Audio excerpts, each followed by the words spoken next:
Lysara had learned early how a room could hold a verdict. The council chamber smelled of smoked pine and old ink and the colder metallic tang of coin. Light slanted in through narrow windows and lay across benches like fingers, pointing and counting. She sat on a wooden stool too small for her, her fingers bruised purple where the rope had pressed into her wrists that morning, and felt the weight of every gaze as an accusation before the first words were spoken. She had been brought here not as an accused, but as an offering, a wolfless, a female shifter who carried no litter, no pack blood. In the valley that breed determined status like weather, and Lysara had always been a winter that would not thaw. Her family had given her, no, not given, abandoned her in sacrificial hope. Her mother had said doing so might buy the family a season of food, of coal for the furnace. Lysara had said nothing. She had learned that silence could be its own rebellion. The man at the head of the chamber sat like a mountain that had been taught to move politely. He wore sable and iron, the coat trimmed with runes stitched in older thread, and his presence rearranged the room's air. No one dared cough. Lysara smelled him before she saw him clearly, a fierce odor like sun-baked leather, jasmine that had been charred, and beneath everything a metallic bite she could not name. "Bring her forward," the man said, and the voice that carried was low, with an architecture of command. Heads turned as if pulled by an invisible string. She stepped forward on hollow legs and felt the world tilt. Her whole life had compressed into the simple fact of being here in front of him. He did not rise. He inspected her as one might inspect a valuable but potentially dangerous artifact. Lysara's heart hammered in her throat.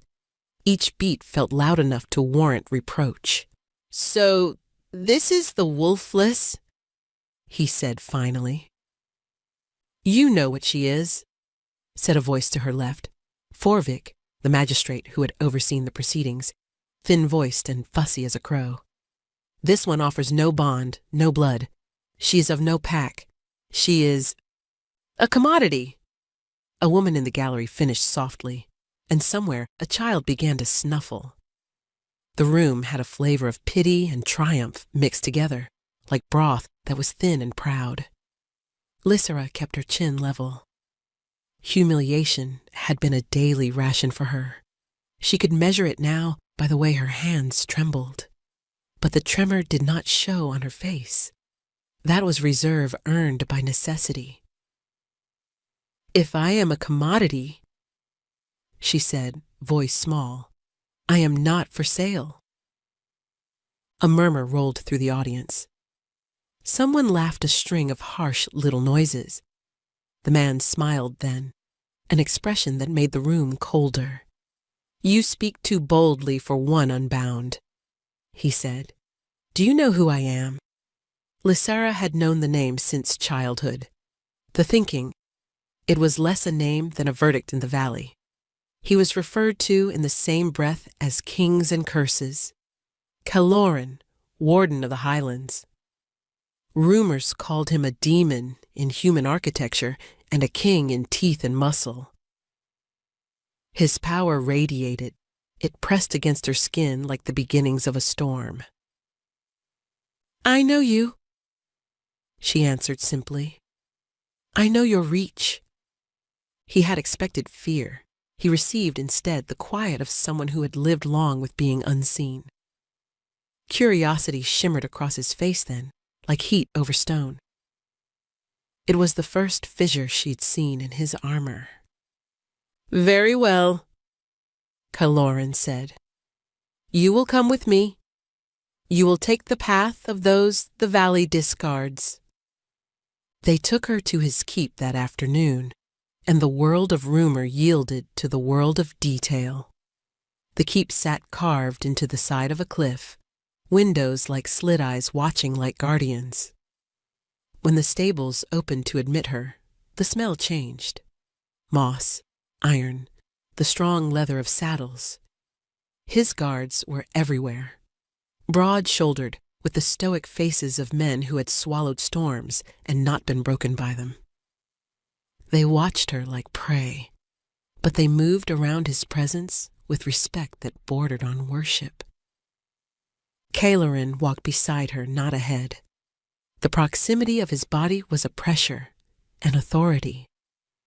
When they crossed into the inner courtyard, she felt a pull, an irrelevant, irrational tug, the way a magnet responds to hidden metal.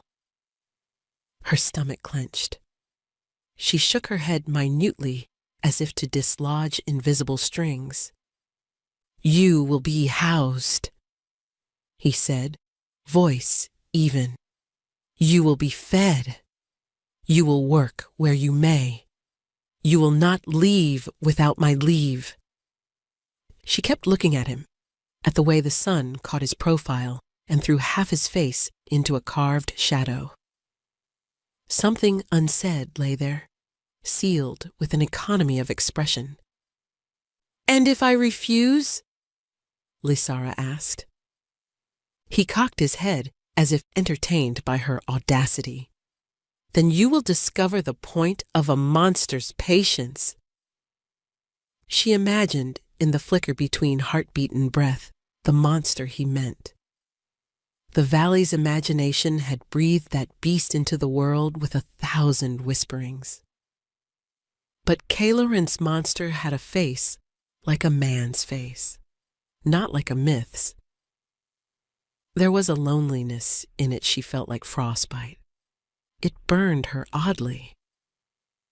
She had been alone long enough that she knew courage was not always the flash of action. Sometimes courage was a measured breath held until the body stopped shaking. "I will not be your pet," she said. "Nobody asked you to be," he replied. There was a quality to his voice now that was not cruelty, but a study. "You will be useful?" Confinement took many shapes inside the keep.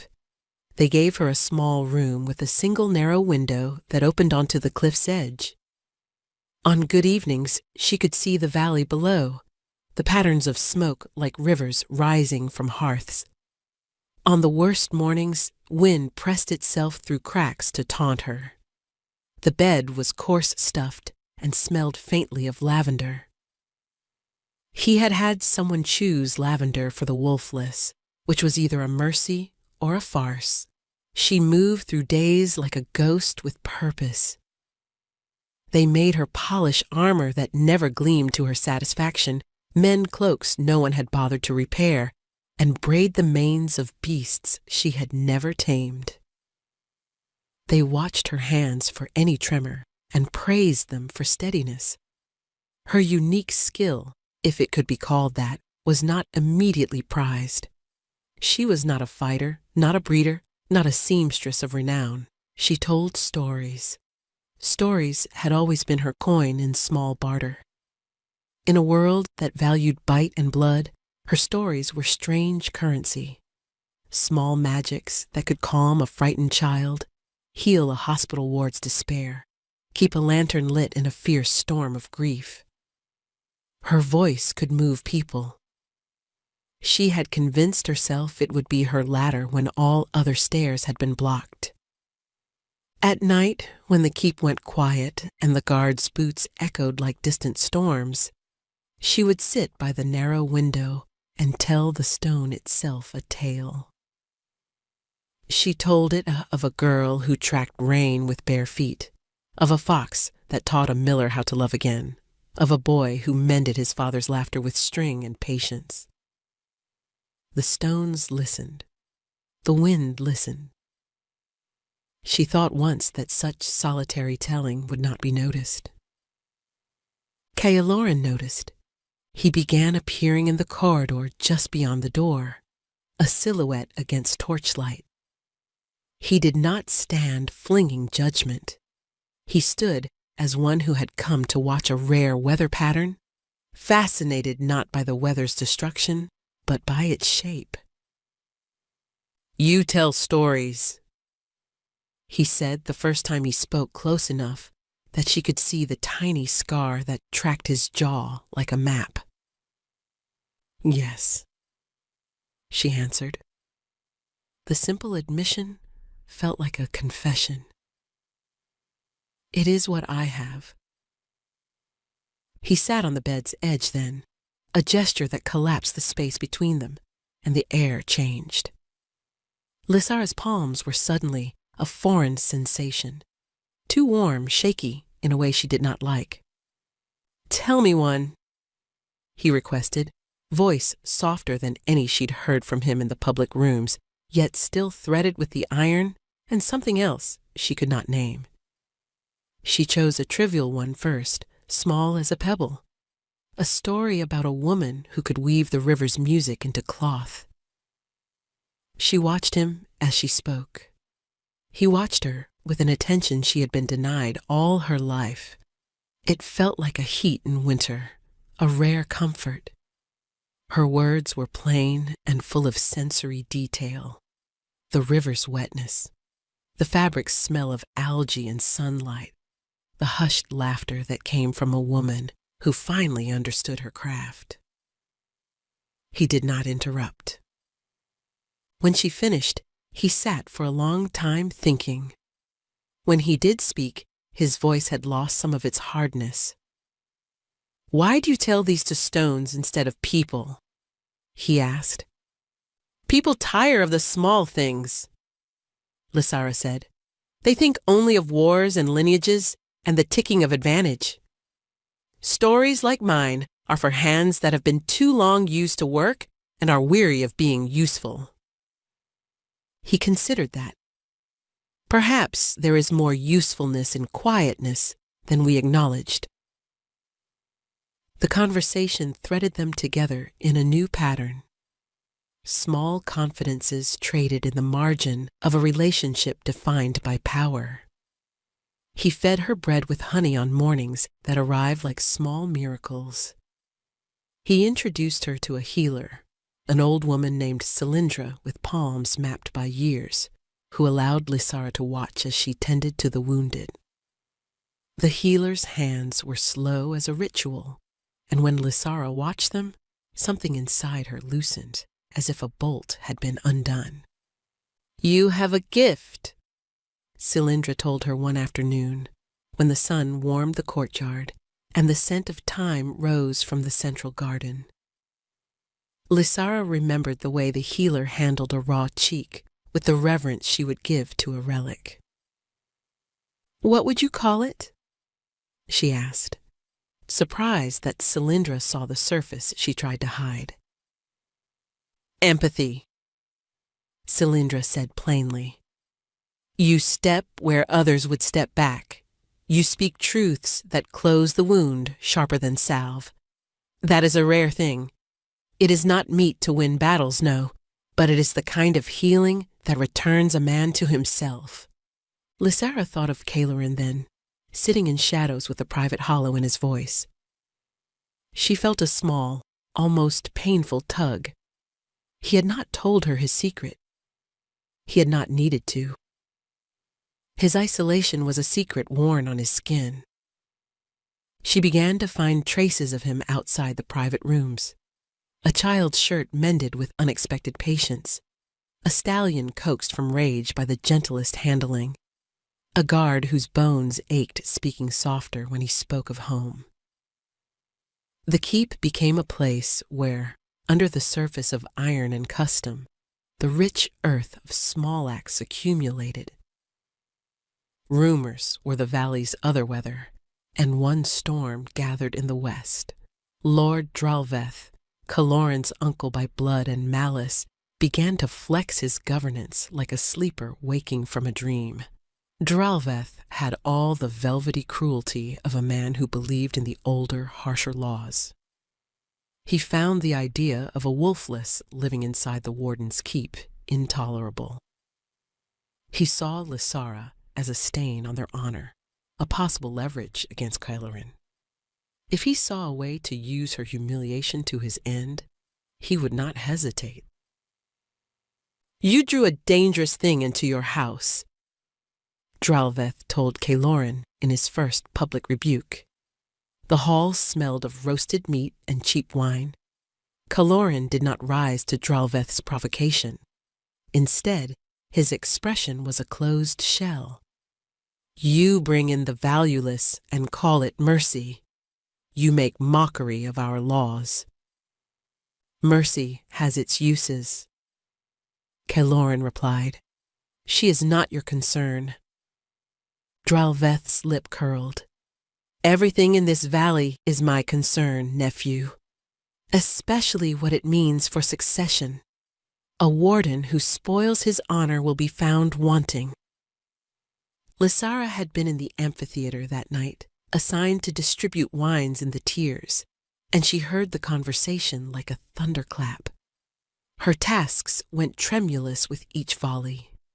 The audience kept turning back to her to measure her reaction. She found herself looking at Kylorin as a man might look at a ship in storm, hoping the ropes would hold. Later, when the hall had emptied, she approached him while his hands were busy with maps and the faint stench of wax. The map's lines, river and road, felt to her like the skin of the world.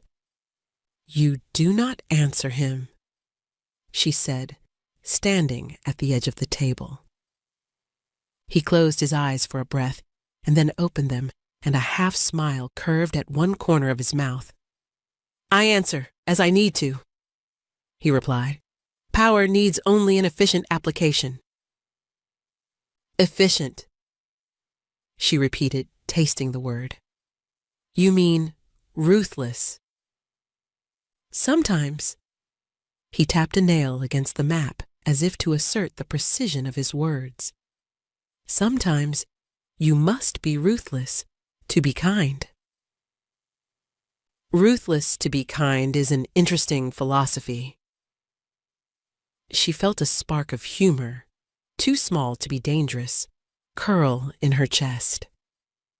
"What would you do, Wolfless, if Dralveth moved against you?" he asked. His eyes were no longer on the map but on her, and a fierce, protective angle edged his voice. For the first time she recognized not merely boredom or curiosity in him, but a depth of feeling that bent toward concern. She measured her answer. "I would tell a story that undo him," she said finally. "That is my talent." He laughed softly then, and the sound startled her. "A story," he repeated. "You think a story can undo a man like Dralveth?" "Acknowledgement does," she corrected. "You can unmake a man who thrives on shame by making him small and impotent in front of the people who give him his power." Kylorin regarded her with an expression that was not easily read. "You are bold for someone with no backing," he observed. "I have the truth," she said simply. "And sometimes truth is a weapon none of us value until it is pointed at our necks." Kylorin's jaw tightened. "Do you think to wield truth as a blade?" "I think to tell the truth until it pierces what's rotten. Yes." Her voice had steady conviction now. There had been too long living where truth was a currency no one accepted. She intended to test its sharpness. He was silent for a long time. Lysara felt the pull of something braided of danger and possibility. If he chose to protect her, he would cut himself across customs like a blade exposed. If he chose to follow the valley's expectations, she would become spectacle. There was no neutral middle ground. "I will not allow Dralveth to use you as leverage," Kylorin said finally, and there was steel to the words. "Not because of what you are, but because Dralveth is mine to prevent." She did not know whether to feel relief or the stronger tenderness that was like a new weather.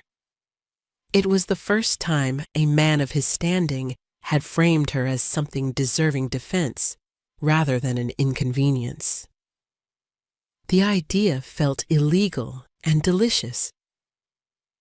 Days turned like pages. Bonds tightened not merely by law, but by the slow labor of acquaintance. Lysara found herself drawn to the parts of the keep where she might be unnoticed by honor and yet seen by the hearts that lay cautious in shadow. Caeloren's vulnerability did not show in obvious afflictions. It was not a limp nor a stain of the bloodless eyes. It was subtler, an ache of isolation he wore like a cloak. He had tried to forge himself into the perfect warden, to be authoritative to the point of being unapproachable. The loneliness of that attempt had hollowed him. He would sometimes wake in the small hours, and Lysara, sitting by her window, could hear him pacing the corridor like a restless tide. One night, she followed the sound without meaning to. He had not noticed. He never made an invitation. She traced the path through the keep that led to the old tower, where the air smelled of parchment and mistakes. She paused at the door and listened to his breath. Inside, he had a chest of books he seldom opened. He kept them because they were relics of a life he had hoped to claim. Histories, maps from other lands, star charts. One book lay open on a wooden table, pages thumbed by anxious hands. Lysara peered in and saw threaded handwriting that spoke of ports and climates in terms that made her think the world was larger than the valley's whipped edges. "You study the world," she said softly, not startling him but letting the sound settle behind him like a night bird. He did not turn. "I study the ways of power," he answered. "You study stories. We both try to understand the world by other people's arrangements." "Are the world's arrangements kind?" she asked. He closed the book then and turned to look at her in the lantern light, and his face showed a fatigue that was older than he was.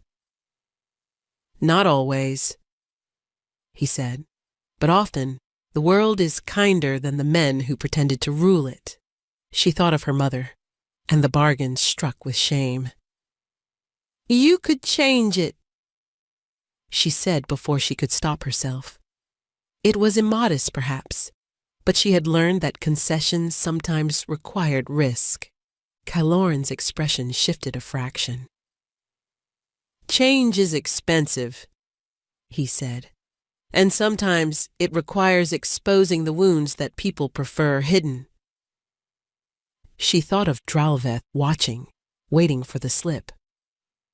She thought of Caeloren's stubborn refusal to yield to villainy. An odd, daring plan took shape in her chest, a pattern like a web you felt before you saw. "What if you did not have to cut yourself to change it?" she asked. "What if you could be seen not as a monster to be placated, but as someone worthy of being known? Who would that change?" He was silent. "Who would that change first, you mean?" he corrected. She smiled then, a small, private thing. "Perhaps us both," she said. The valley moved like a beast that shivered at caution. Dralveth escalated. He began to sow small rumors among the lesser lords, mentions of Caeloren's weakness, strange talk of a warden who sheltered a wolfless as if it were treason. He wrote letters dipped in insinuation and distributed them with the care of a spider's web. Caeloren took one step others could not easily take. He called for a public council not to be held in the stuffy chamber, but in the open bowl of the valley itself, in the market where people came to trade eggs and gossip and a child's fever medicine. That decision shocked many, but his purpose was precise. He wanted the people to see him with Lysara at his side. She wore the plain dress she had been given, the same dress that people often used to denote poverty, and her hands were steady. They stood together beneath the open sky where the air tasted like iron and dust. Dralveth stood across the square with a retinue of men who smiled with venom. The gamble unfurled. "You brought her here to parade her!" Dralveth shouted first, voice meant to thread shame through the crowd. "You embolden those without blood. You mock us with your charity, nephew." Lysara could feel the scrutiny like a physical pressure. Her breath came in shallow, precise pulls. She recalled every story she had ever told, and then all the words she had swallowed instead. Then she stepped forward. "You speak of mockery," she said, voice finding its way through the crowd. "Yet you stand protected by men who would fall without you. You call me valueless when I bear witness to the truth none of you speaks. You call me shame while you hoard your fear." Silence fell like a pressed hand. It was the kind of silence that allowed words room to live. Dralveth laughed, a small, brittle sound. "You presume to lecture me?" he said. "You are of no import. You would make a mockery of the laws." "You would make a mockery of honor," Lysara countered, finding a rhythm, a cadence. "Honor is not the weight you place on others, but the truth you keep when no one watches. If you can only call someone less because she lacks lineage or coin, then you have built your house on sand. I am not seeking to unmake your law. I am telling you this: a house of sand will not hold when the storm comes. It is better to learn how to build what lasts." Heads turned. Murmurs spread like a wave. People tasted the edges of her words and found something they wanted but had not known how to name. Cailarin had not interceded. He stood a little apart, his shadow falling across the crowd like an implacable presence. Yet when Lysara finished, when the last syllable trembled into the valley's ears, he stepped forward and put his hand on her shoulder. "She speaks the truth," he said, and the sound of his voice turned the air taut. "This woman is no enemy to the valley. If you seek to demonize or mock her, you will find your words small and yourself exposed to what we were never meant to accept." Dralveth's retinue bristled, and the murmur became a swell of dissent. The square tasted suddenly of charged metal. "You would defend this wolfless?" Dralveth snapped. "You would make a shield of her. If she is your shield, then you make yourself weak." Cailarin stepped fully into view. "And yet, I would rather be weak and honest than strong and rotten," he declared. "I would rather be judged by my choices than by the lines others drew before I took breath. If my defense of another is weakness to you, then judge me by that. But do not try to bind me with the chains of an old policy." The square erupted, not into violence, but into a storm of voices. Lysara felt a sensation like standing in the midst of rain after a long drought. People shifted. A few voices called for Dralveth to be quiet. Others chanted that change was dangerous. In the turbulence, something else happened. Faces she had never seen looked toward her with a small, bright interest. A woman who sold pottery placed a hand over her mouth as if to still sudden tears. A boy with a bandaged knee pushed his chin up with an expression she recognized. Hope. That night, Cailarin walked her to her little window and did not speak until they were inside. When he finally said something, it was not arrogance, but a bare, small admission. "You put yourself at risk today," he said. "I put myself where I could be seen," she corrected. "There is a difference," he said. "I know," she replied. "I have learned the valley hates what it cannot contain, but it also respects what the warden authorizes. Because you stood with me, the valley will think twice." He looked at her then with something like awe. "You wield words like others wield swords," he said. "I had not known the power of story in such a guise." She looked at him, at the way the candlelight highlighted the planes of his face. She thought of the vulnerability he had chosen to show in that public gesture, the exposing of himself in a way that threatened his reputation. "You have vulnerabilities too," she murmured, and in that simple speech she named what had hovered like a question between them for weeks. Caloran's hand hovered near hers, almost an invitation. "I do," he said, "but perhaps less in the way you think." Lysara watched him go, and as the door shut, she felt the thud of her own heart like a drum. The valley had shifted, but not unmade its old habits. There would be reprisal. There would be barbed words, and perhaps worse. Yet in the wake of the day's storm, there had been a gift. The sight of a man of power willing publicly to stand unfazed by bloodlines and to defend the wolfless he had chosen. Drelveth's retaliation did not arrive as blunt force. He had learned patience as a craft. He began to manipulate marriages among lesser houses, whispered that Caloran's judgment was faltering. He spread stories that Lysara was secretly a spy, a poisoner, a witch who lured men to their doom with words. Most of these claims were laughable. They could not stand against the day's memory of Caloran's defense. But rumor's insidiousness was that it buried itself in the small seeds of everyday doubt.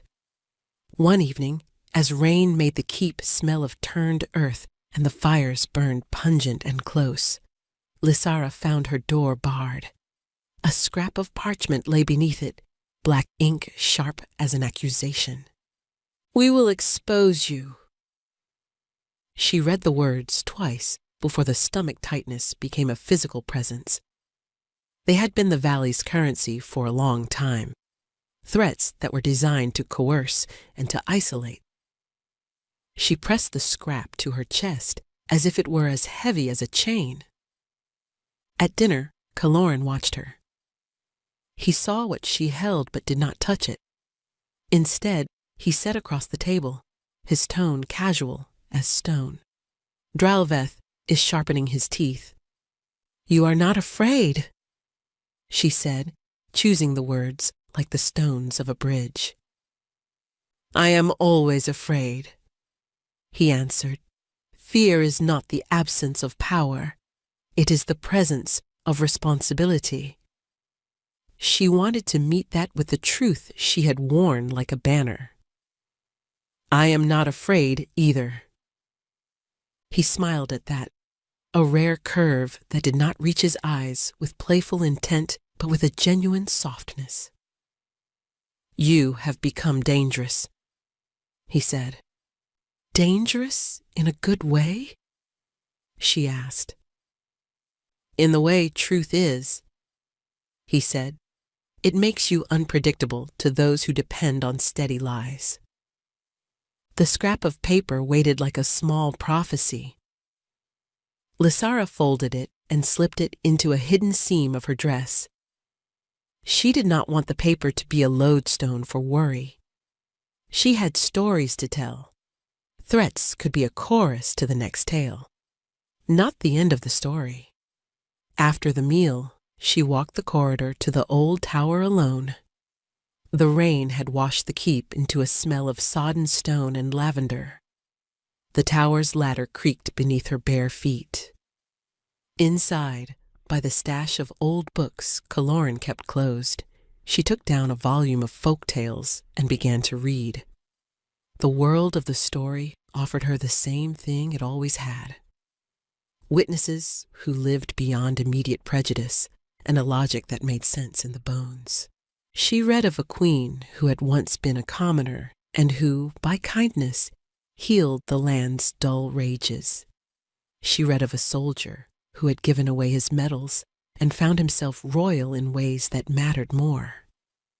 These were not fanciful illusions so much as parables that reflected the possible in a world carved by intention.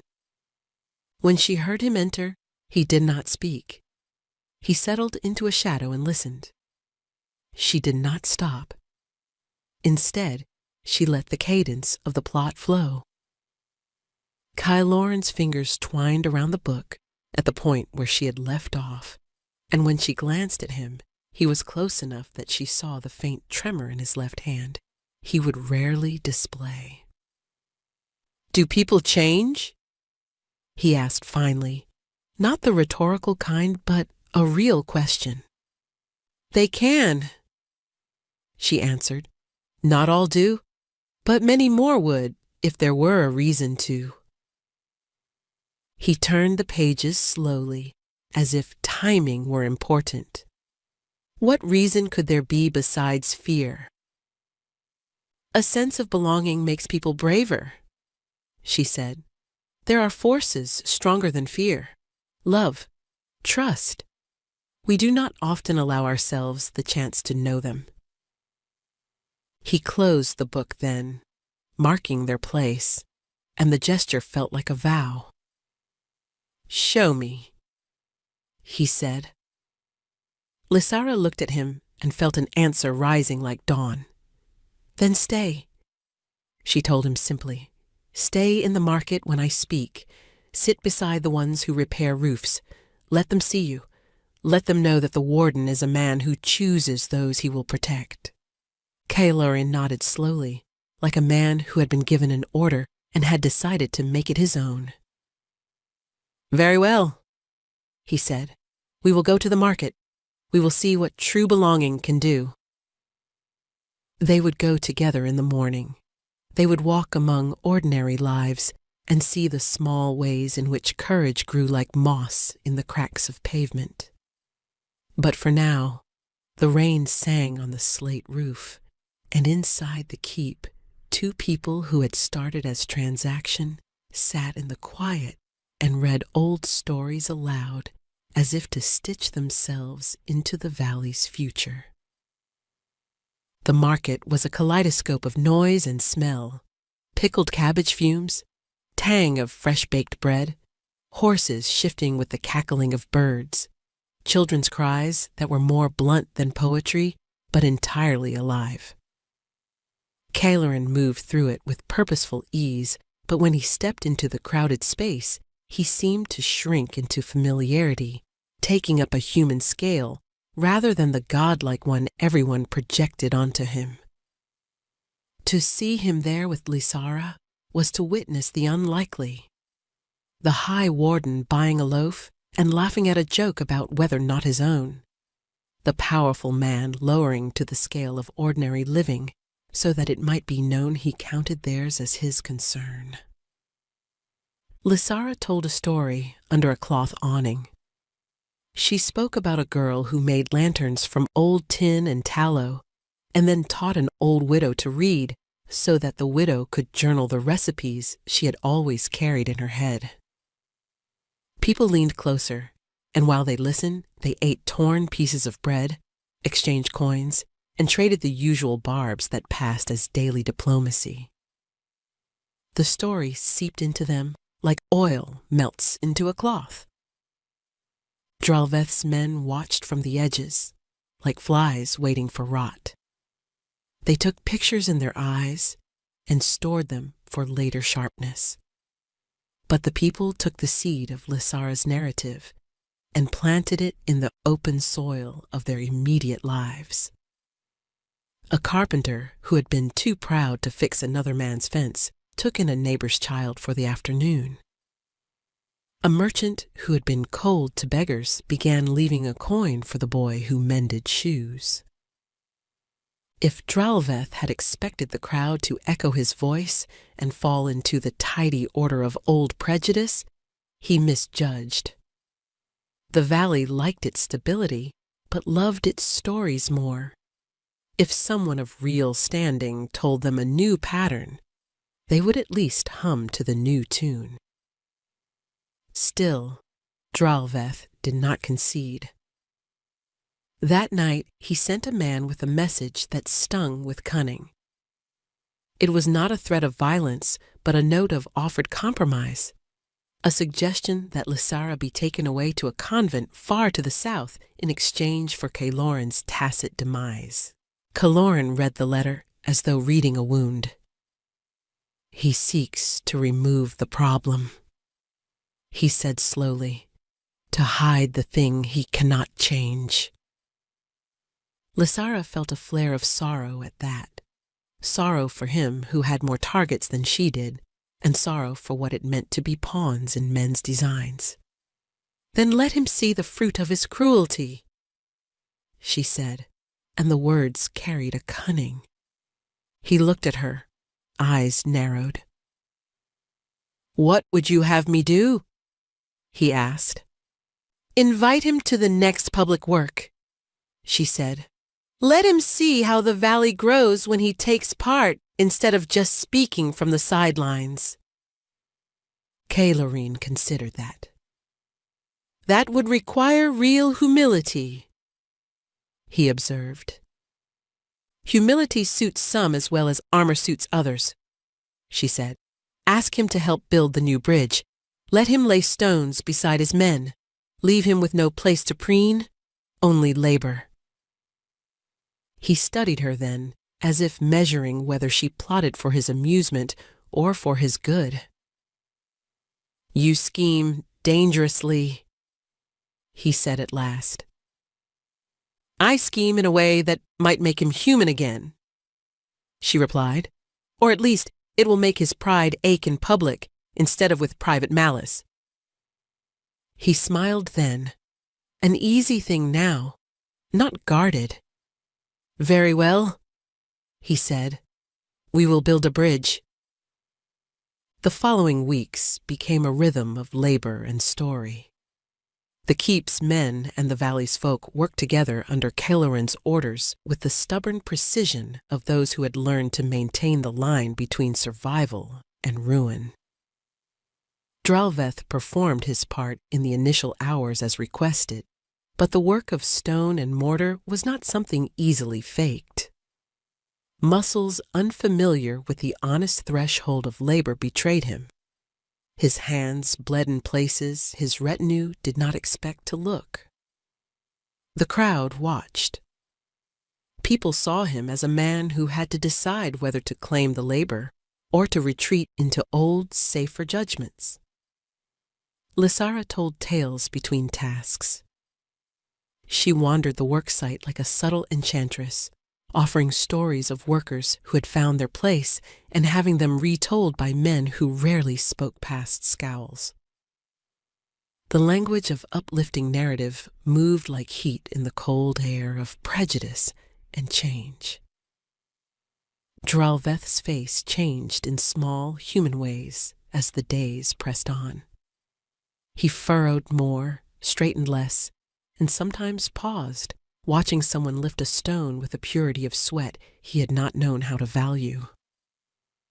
Watching small things is itself a way to be altered. The bridge took shape under hands that had once belonged to enemies. Caeloren's men, Dralveth's men, Kelthor the potter, a woman with a basket of herbs. When the arch was nearly complete, the valley turned out to celebrate in small ways. On that evening, Dralveth came to Caeloren's side. He did not speak at first, merely standing near the arch with the rest. When he finally did speak, it was to Lysara. "You have made a challenge of me," he said, and it was not entirely a threat now. There was a grudging respect beneath the barbs. "You have made me feel foolish in public." "Then perhaps you might not feel so foolish in private when you look back on what you built," she replied. He grunted and raised a flagon as if to toast. "To the bridge," he said. Caelarine replied to that with a small, quiet smile and lifted his own flagon. The valley around them cheered at a small, practical victory. The arch stood like an answer. It connected two parts of a place that had grown used to separation, and the act of crossing it would become, in years to come, part of the story that defined who they were. Dralveth's victory in public was a small thing. His private resentment remained. But bridges had a way of doing what bridges do. They made travel possible. They offered paths for people who would not otherwise meet. Over time, the bridge would carry more than carts and livestock. It would carry gossip and births, grief and weddings, the dull rhythms of life that eventually change the face of a place. In the wake of the bridge's completion, a quieter war continued to boil. Political intrigue rarely admitted defeat. Dralveth began focusing on Caeloren's allies, probing for a weakness to exploit. That didn't mean Lysara was safe. A hole still existed in their peace. A wound Dralveth had both ambition and malice to exploit. One night, an assassin attempted to take Caeloren in the hallways. The strike was sudden and terrible. A hidden blade, a cry, the sound of wood and breath broken. Lysara was close enough to hear it. She ran when she recognized the motion. People collided in grunts and the scream of surprise. The assassin's aim had been true, a poisoned blade angled toward the warden's heart, but the man fell instead beneath the pressure of many hands.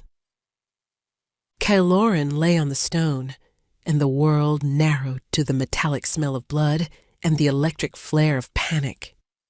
The blade had done more than cut skin. A dark bloom of poison spread like ink in linen. No healer present recognized its signature. Cylindra, who had seen the keep's worst injuries, looked as if the color had leaked out of her. Lysara grabbed his hand then, a rash impulse in the face of everything, and the contact felt like an electric bolt. For the first time since he had taken her into his keep, something passed from her into him, and it was not a word but a ripple of grounded focus. She felt his breath labored, each one a mountain's labor. Blood slicked the stone.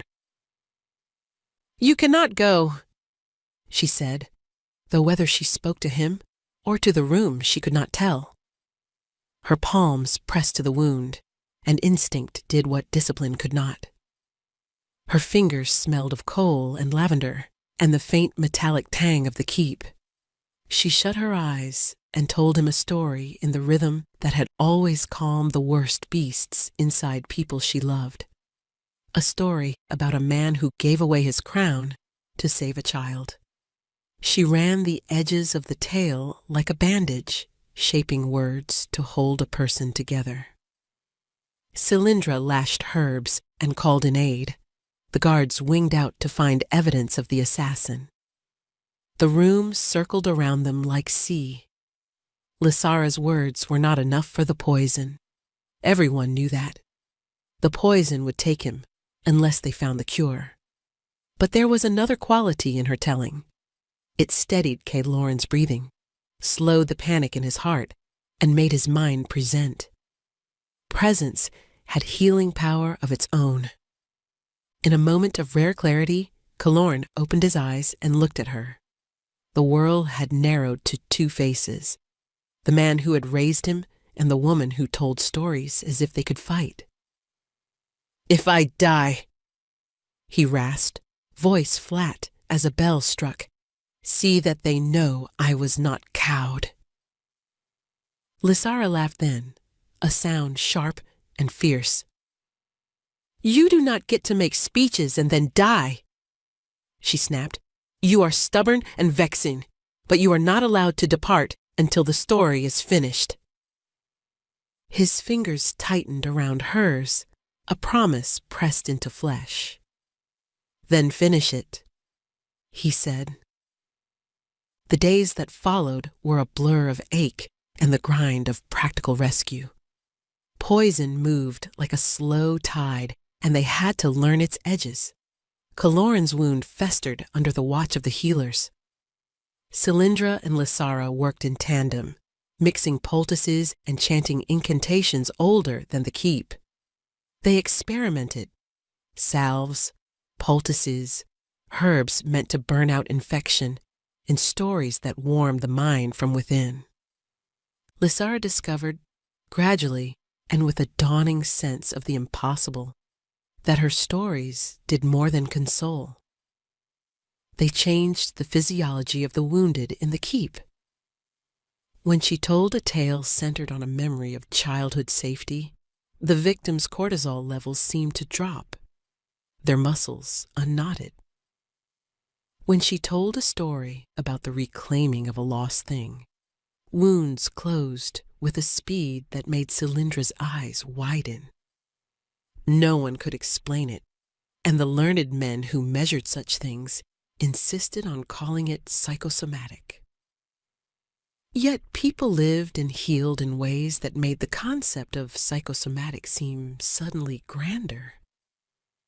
Kaloran responded in a way no one had predicted. He grew quieter in his long hours of wakefulness, not from pain, but from a kind of honest vulnerability that opened like a bruise to the sun. He began to tell Lysara things that he had never told any other soul. Small confessions that were odd as seeds and as precious. He told her about his father, the warden before him, who had taught him to be fearsome because fear was efficient. He told her of a childhood where a boy crawled under a table and pretended to be a wolf because the wolves were less frightening than the men who sat at the table. "You have been lonely in a way most people mistake for strength," she said one night when his breathing was a little more even. She felt the pulse confusion. The man she saw in the ballroom's shadows was a public mask. The person beside her was a man carrying a wound too big for one to bear alone. He looked at her then with eyes that had truth and something like plead. "If you leave," he said, "and I remain wounded, will you come back to tell me the rest of the story?" "I will," she whispered. "I will tell it until you are well." He stayed. She told, and the pattern set itself like new maps of the world. But the outside world did not care for their quiet rituals. Dralveth's spite had not withered. If anything, it grew sharper, twisting into strategies more deadly than letters and rumors. He began to move with subtler claws, seeking to bend the valley's alliances through favors and debts. One night, Dralveth sent emissaries to several lesser lords with a ledger of bribes. For a price, a favor, a future claim, he promised advancement. The valley's old habits made such offers tempting. Lysara heard of this in the hush after dusk and made a decision that was reckless and necessary. She would go to the lords herself and tell her story. She rode out at dawn, the mist clinging like a thin veil to the road. The keep fell away behind her, a dark eyebrow on the horizon. Kaloran had placed a small pack in her hands and told her to be careful, his voice thick with an emotion she could not name. "Do not make it a battle," he cautioned. "Make it a listening." "Listening is my trade," she said, trying for lightness. I have been paid in food and shelter for it already." He gave a slow nod and did not say more. Standing at the edge of the keep, she felt the valley like a living thing, a beast with habits, history, and a hunger for stories that reinforced its identity. She was going to feed it a story of a different kind. Her first stop was a small manor whose lord was known to take bribes like comfort. She entered the courtyard with the gait she had practiced, an openness to make the other feel unsafe if they had reason to be.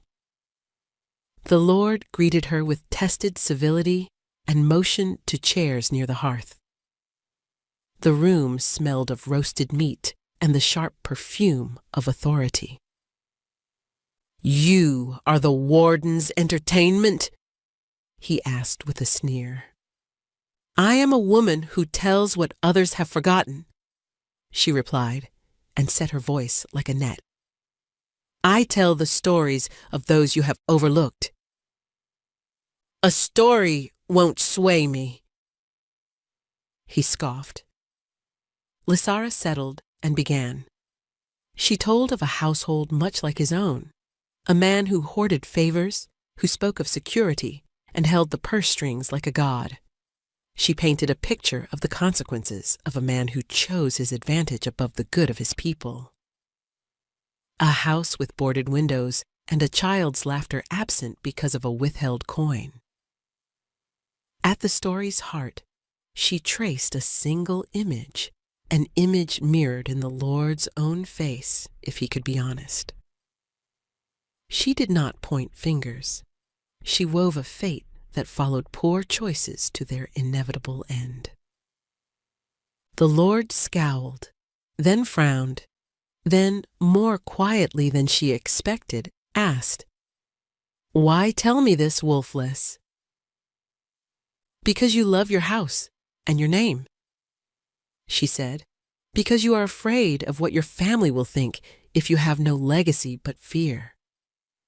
"But what is a legacy of fear if there is no one left to carry it with joy? I ask you, stand with the warden. Invest in a future where bridges are built and children have food. Bribes will never buy you a clean conscience. They will only buy you a silent house." The Lord stared at the hearth, into his own reflection in the smoked glass. For a long moment, nothing happened. Then, slowly, he nodded. It was not a grand conversion, but it was a seed. He promised a small donation to the bridge's maintenance fund and decreased his willingness to accept Dralveth's offers. One by one, she moved through houses, telling the same pattern in different inflections, stories tailored to the listener's weaknesses and strengths. Some resisted, many listened. A few changed enough to be a problem for Dralveth's ledger. When she returned to the keep, the map of alliances felt newly revised. Her absence had been a test for them both. Caeloren paced the inner rooms and censored his own fretfulness into functionality. He gave orders and checked that none had been subverted. Yet whenever the propriety of governance permitted a glance outside work, he looked for the slim figure that told stories in the market and in the halls. She returned with news of small victories and salt on her boots. Dralveth had been quiet for the first time in weeks, more than quiet. He had moved his schemes into darker rooms. The valley's shift made his own long scowl deeper. "Your journeys make trouble for some men," Caeloren said, examining a ledger she'd brought him. The burn of candlelight made her cheeks glow like soft heat. "I hoped it would," she said simply. "Truth is not always comfortable." "You keep risking yourself," he observed. "Who else will do it?" she asked. "If the warden refuses to speak in the open, someone must. And if the warden must choose his words, then he must have someone who can soften his edge and shape the valley's ears to listen. He seemed to weigh that. "You teach me diplomacy," he said, half in jest. "You teach yourself to be seen," she corrected. The smile that followed was easier. They had crossed a threshold. Neither of them had acknowledged love in the formal way that would matter in the valley, but the current of feeling ran deep. It had become the undertow that drew them toward shared decisions. But Dralveth did not forget nor forgive. When he saw his ledger lose its brightness, he struck a darker blow. He accused Lysara publicly of collusion with common thieves who had recently looted a convoy. The accusation spread like oil. The valley's old habits die slowly. Rumor had long legs. Lysara had been awake when the accusation landed. She had been thinking of the iron law that men like Dralveth used like knives. She could not allow herself the luxury of fear. Fear had eaten her childhood. Instead, she took Kaloran's hand and told him plainly that she would face the accusation. "You will not face it alone," he said. "I know," she replied. They set a hearing in the market, not the closed council rooms. The valley deserved witnesses. Lysara stood and told the story of what had happened to the convoy. A chance theft, opportunism, men with empty stomachs given a chance. She did not deny the theft, but she pointed to how the men who had stolen were those who could not see a future. She laid blame at the feet of a broken system, not at Dralveth's men specifically. Dralveth bellowed, then tried to appeal to fear. He painted Lysara as a conspirator who would use stories to lull the valley into accepting subversion. But Kaloran rose and argued for her bravery and her truth. In the end, the valley listened. It did not rule Lysara innocent because many of its members were suspicious by habit, but it did find her not guilty of the charges Dralveth laid, and in a small vote, the crowd agreed she would continue to live in the keep under Kaloran's protection.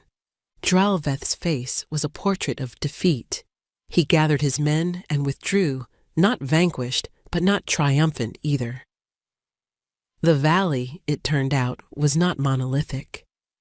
It could be persuaded by daily kindness and by the integrity of a man who would stand in public for what he valued.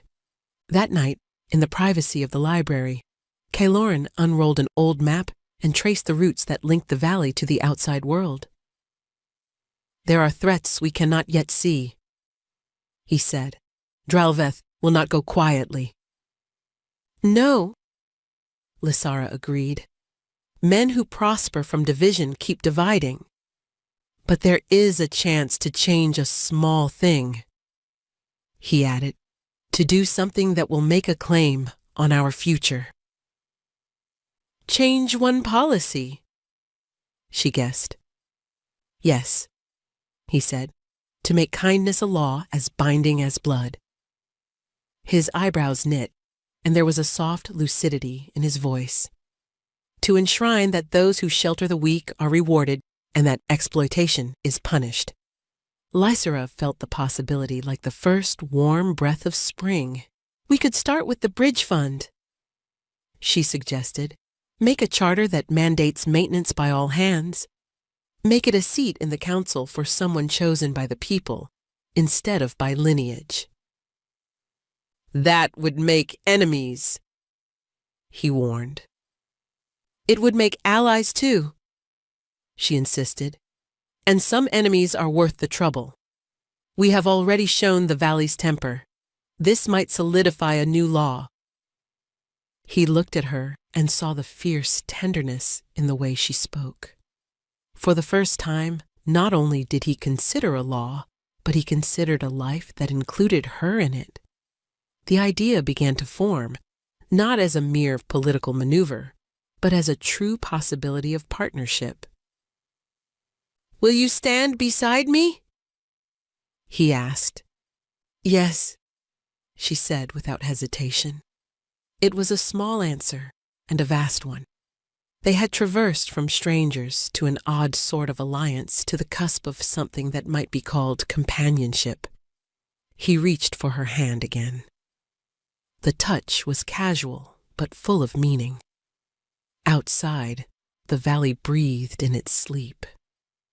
When the charter was presented, Dralveth's men protested in the council. He rallied against Kylorin with all the old songs of lineage.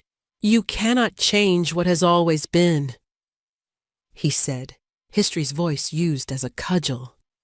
You threaten the order of our houses. Kylorin replied with calm that had teeth. He presented a case not of rhetoric, but of evidence.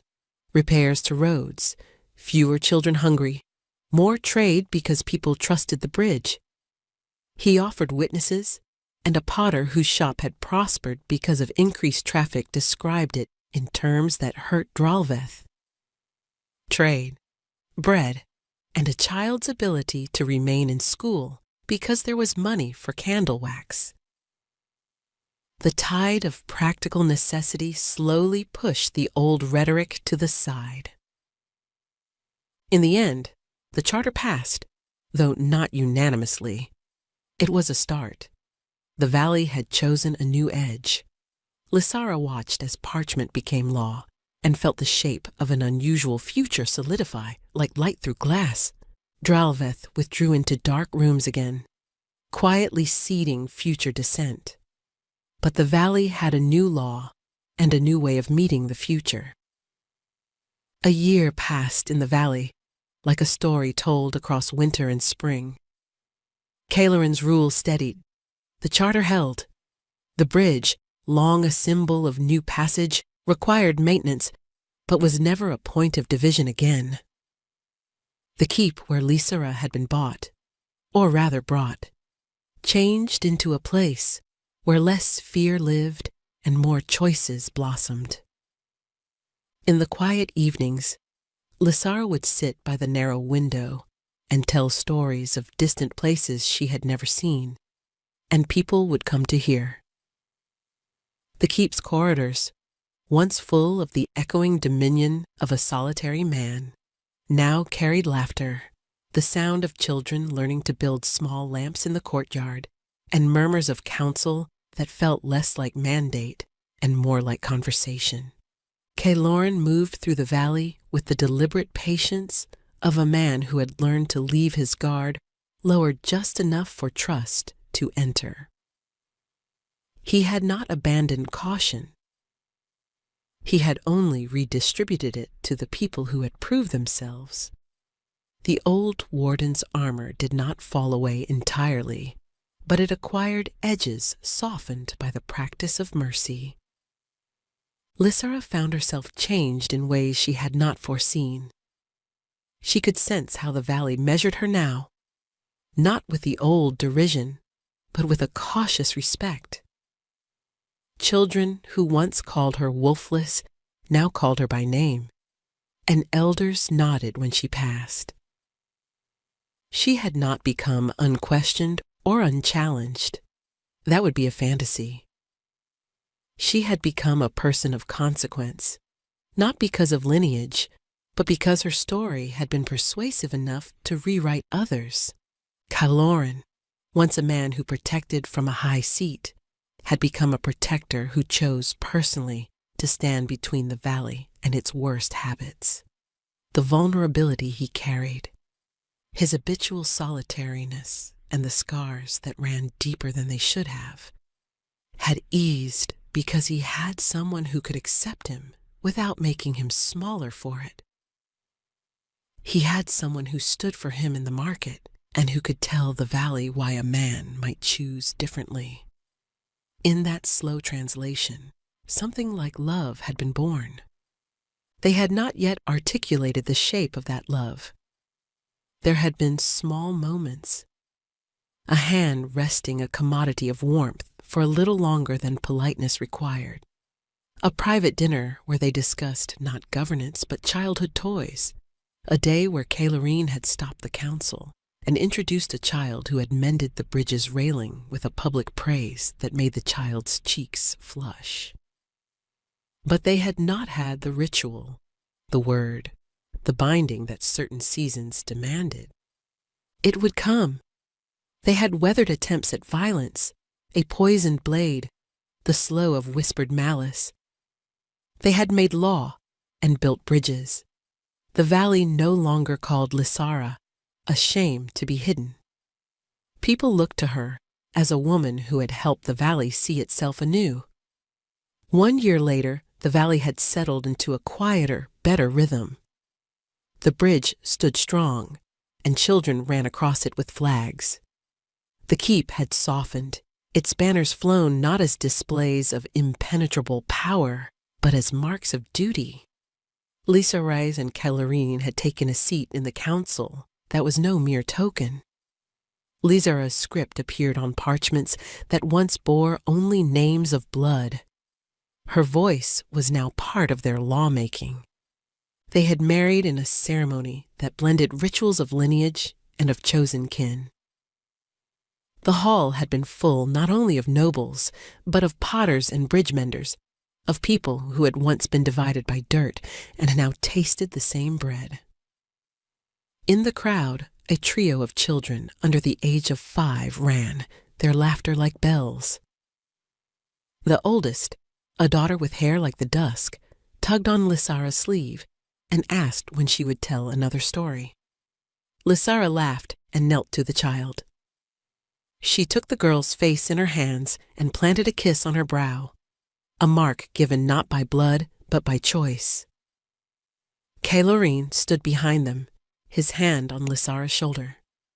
He had scars that still mapped his jaw, but his eyes were softer.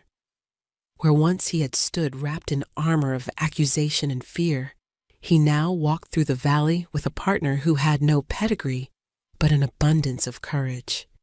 They had a child, a small son, whose first cry announced his place, not in the lineage of a warden, but in the lineage of a new way. He carried a mark on his wrist now that people whispered about, the sign of a union between different kinds of power, the sturdy line of leadership, and the strange magic of a storyteller's heart. The valley was not perfect. There remained those who opposed the changes, including Dralveth, who had retreated into bitter corners, licking wounds. But the majority, swayed by practical kindness and daily evidence of mutual care, moved towards something better.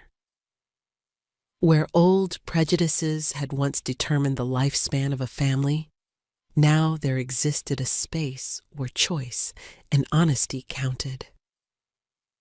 Kalerine and Lysara ruled with a blend of measured judgment and mercy. He made decisions with the competence of a man who knew battle. She tempered those decisions with humanity, the sort that knew the names of grieving mothers. Under their watch, the valley's children had less time hungry and more time to learn. Trade increased, and festivals took on a gentler tone, celebrating not triumphs of conquest, but the small victories of daily life. At night, after the council had rested and the lamps were doused, Lysara and Kalerine sat by the fire with their child sleeping in a room nearby. He would sometimes take her hand and say, "You were the weapon I did not know I needed," and she would smile and reply, "And you were my fortress." They had remade each other, neither sacrificing their cores nor erasing their pasts. Instead, they braided them. The warden, who had been famed for being an immovable monolith, had learned how to be present, and the wolfless, who had started life with little claim, had learned how to shape power into story. That year had not just been about survival. It had been about transformation. The valley, witness to both cruelty and mercy, had begun to choose differently. It had witnessed a woman once discarded become a leader whose voice held weight. It had watched a man of power choose humility, and those small acts, told and retold, embodied in law, solidified in the daily work of living, shifted an entire community's habits. At the end of the year, under a sky stitched with cold and clear stars, Lysara stood on the bridge and watched her son push a small toy boat into the water. The toy bobbed and caught, riding the current with the ease of someone who knew the route already. She felt Caelorn's hand find hers and squeeze. "We made a good story," he said.